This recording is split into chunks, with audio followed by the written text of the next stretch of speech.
लाखों युवाओं की आवाज आ रही है मेरे कानों तक कि हमें विशेष सुविधा नहीं चाहिए, हमें निष्पक्ष हमें अवसर चाहिए। वो निष्पक्ष अवसर हमें नहीं मिल रहा है। सरकार आएगी, सरकार जाएगी, कुर्सी सरकार कभी एक व्यक्ति की नहीं हो सकती।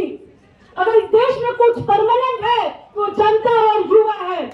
और जो सरकार लगातार आपके सपनों को कुचलने का काम कर रही है, जनता हिसाब किताब लेगी इनका।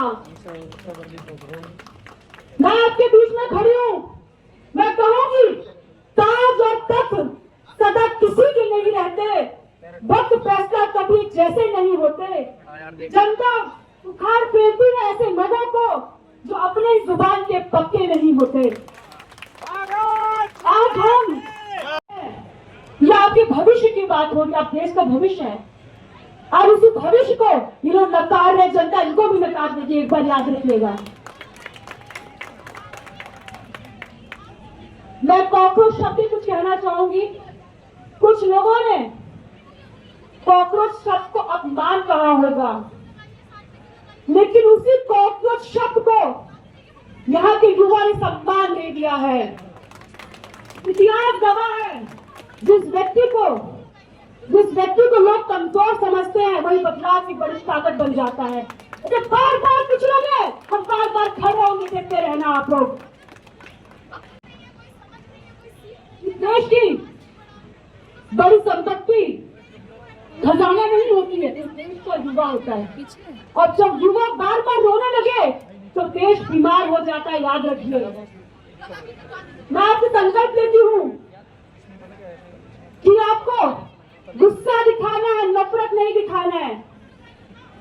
आपको यहाँ पे आवाज उठानी है, हिंसा नहीं दिखाना है, क्योंकि आपकी हमारी ताकत यही है कि हम सही और सही रास्ते पर चल रहे हैं।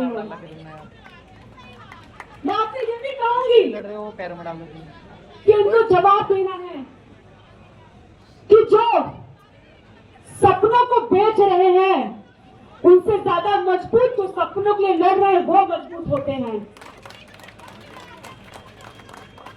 जब आप लोग अपना विश्वास तोड़ देंगे, खो देंगे, तो आने वाला भविष्य का भी सपना टूट जाएगा। आज हमारा देश में सिर्फ नौजवान खत्म नहीं हो रहा है, उनके वादे नहीं देखे जा रहे हैं। आप इस देश के डॉक्टर को भी खो रहे हैं, आप इस देश के वैज्ञानिक को भी खो रहे हैं। ये आज हमारा नौजवान कह रहा है। आज मैं केवल परीक्षा की बात नहीं कर रही हूँ, आज मैं इस विश्वास की बात कर रही हूँ जिसपे लाखों परिवार टिका है। एक हमारा किसान भाई जो दिन रात किसानी करता है, एक हमारा मजदूर भाई जो दिन रात पसीना बहाता है, और एक वो माँ जो खर्च नहीं करती है, और वो पिता जो अपने सपने पूरे नहीं करता ताकि उसके बच्चे पढ़ लिख के आगे बढ़ सके। जब उसके बच्चों के सामने बार बार पेपर रद्द हो जाता है, सोचिए उस घर का क्या माहौल होता होगा। वो परिवार टूट जाता है।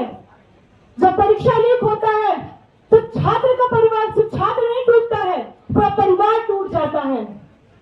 शिक्षा केवल डिग्री नहीं देती, शिक्षा हमें मान सम्मान देता है, शिक्षा हमें बराबरी का हक देता है, शिक्षा हमें रास्ता दिखाता है।